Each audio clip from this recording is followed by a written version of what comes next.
Hello everyone, my name is Dwayne Kendrick. I am the manager of the Performance Contracting Private Sector Group.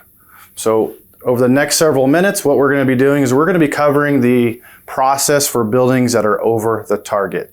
If you watched our other videos, they've gone over the law in detail and they've gone over the benchmark process. Now we're ending up in the part of the process where we're over the target and we need to figure out how to get below that target. Okay? So what you're going to look at right now is where we like to start off with as our goal with the scoping assessment. So the goal of the scoping assessment really for us is to determine what pathway you're going to fall into on the audit process. Most of our customers fall into this middle section. That's the investment grade audit section. We find that less than 5% of our customers actually fall into the category on the right. That's our level 2 audit. We don't recommend we go there. Our objective really is to prove out why we don't have to do that. And the reason is because it's 2 to 3 times the cost of the investment grade audit. And the only reason why we need to land in the level 2 audit are 2 things. And these are the 2 things that we're going to want to check off during the scoping assessment process. 1, is the target achievable? If we can achieve the target, a level 2 audit's not required. 2, can we get to the target and is it cost effective? So if it's cost effective and it's achievable, we do not need a level 2 audit. Okay? And you'll notice with the investment grade audit, there's an important piece, and we're going to highlight this in our presentation, is that's how MacDonald-Miller can guarantee the energy savings, which we find is a very important part to providing a successful pathway to compliance.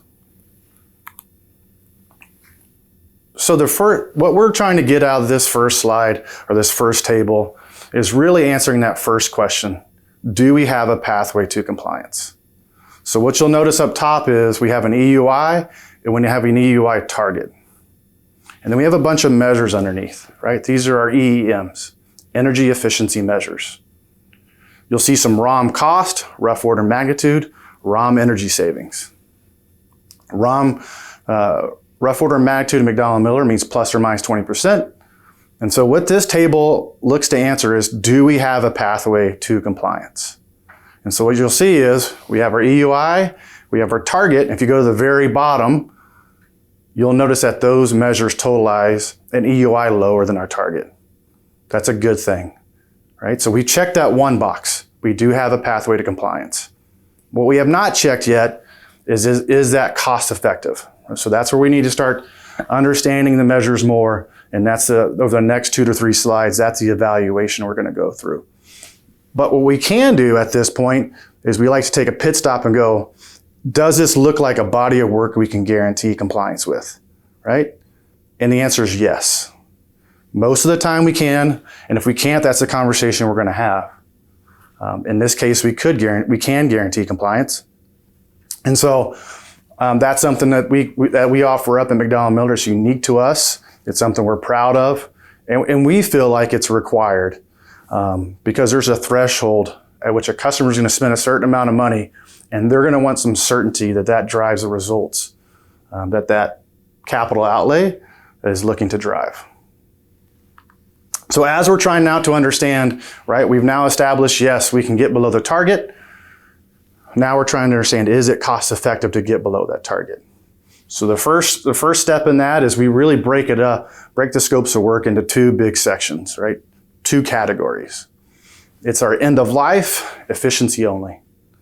What we know is most scopes of work, if not all measures, that fall into the end of life section will likely pass the investment criteria.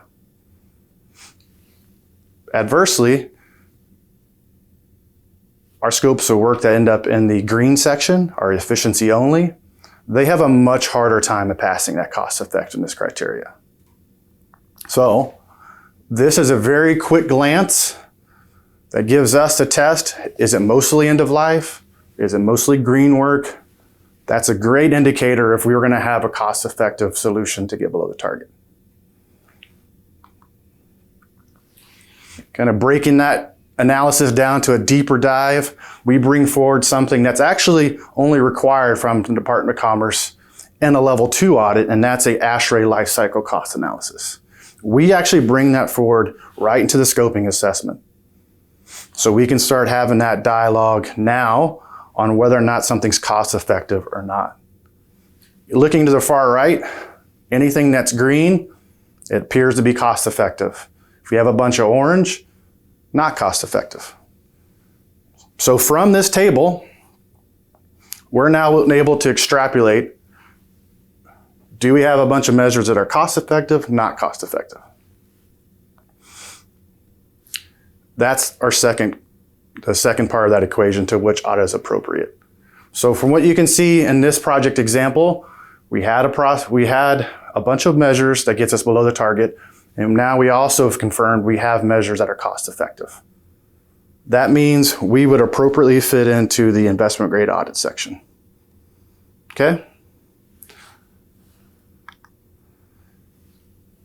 Part of what MacDonald-Miller does also as to highlight what we feel like is there are requirements of the law that says if you have a cost-effective solution, it has to be installed that gets you below the target. But what we like to highlight is a body of work that you would be interested in executing on its own, just because it makes good sense for your owners and your building. So this is what MacDonald-Miller brings to the table when we're analyzing, outside of just meeting the requirements of law. Can we just make it good business sense for your property? And that's what this analysis does.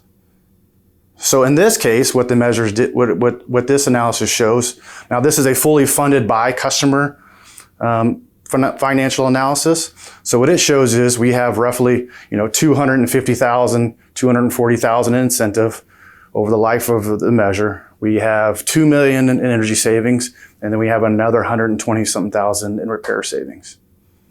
Our customer is going to spend $1.5 million, which means this project's going to net roughly $785,000 in savings. So it's generating profit for the owner. What this also means now is this owner can, if you're in a triple net situation, right, this becomes part of your capital recovery plan. So every dollar that we save allows you to amortize that dollar back to your tenant and recover that without impacting the triple nets, which we know is an important thing for your customers right now. And so what this shows is, in this scenario, the owner is actually going to be able to recapture that capital investment through amortizing back to their tenants, if you're a triple net situation, over 11 years. Right? And then if you see the far right, over the life of the measure, the 16 years, we're actually capturing an additional $785,000. So we feel like this checks another box that's important for us to try to check. So it's just something we want to do, which is, hey, can we make this a financially viable solution? So that's our job to highlight that for you. Another part of that analysis is saying, hey, we have other options. You have other options to you outside of this fully funding this on your own. CPACER is a great option, right? So you have an option to go zero down, just like any loan you would see, zero down, or you can put as much as you want down to affect the loan rate. So what this shows is a zero down option.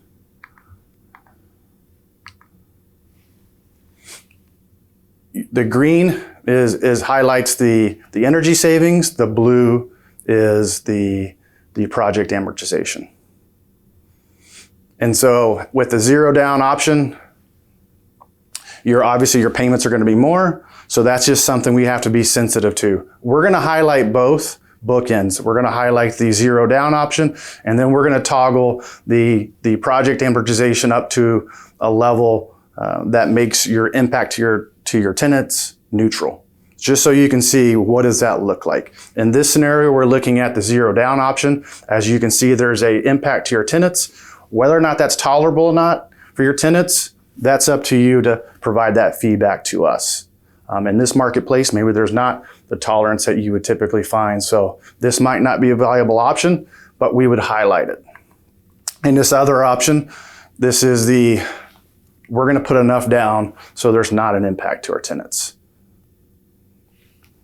think it's an important part of the equation, and we're happy to highlight that through the scoping assessment evaluation. And so in this case, which is interesting, over the first, between the amount down and you're recovering the additional incentive in year 1, and then 2 through 5, you're actually going to recover roughly 60% of your investment over the first 5 years. So it's worth considering. Might not be a good option, but it's something we should look into and some part of our evaluation. So we use all these components to drive into, right, a final decision. Do we have a pathway to compliance? What audit's appropriate? And now it's timing, right? Just because you see, hey, this is a project that's very interesting to us, we have a pathway to compliance, doesn't always mean the timing's appropriate. So that's part of the dialogue between us. There's a few big steps we have to adhere to. We have a certified benchmark that takes time. We have our scoping assessment that takes some time. There's an audit. Then we have construction. You have to commission and tune that work. Then we have to prove out our building is below the target for 12 months. Once you add all that time in, we'll find out if we're going to hit your deadline or not. Even if we are hitting your deadline, you might provide some feedback to us that says, hey, we really like this project. It makes sense for us. But you know what? We really just need more time to make this work. So what we find is the Department of Commerce is very receptive when we bring a plan to them saying, hey, this is our plan to get below the target. A plan looks like the first 3 steps: certified benchmark, scoping assessment, audit. You complete those, you have a plan. If we take a plan to Department of Commerce and say, hey, we have to ask for an extension because of these hardships, in most cases, we found them to be receptive. But we need to bring a plan to them so they can evaluate that and provide their own final conclusion. Thank you so much for taking the time to listen to our presentation. If you have any questions, please feel free to reach out to us at the email below.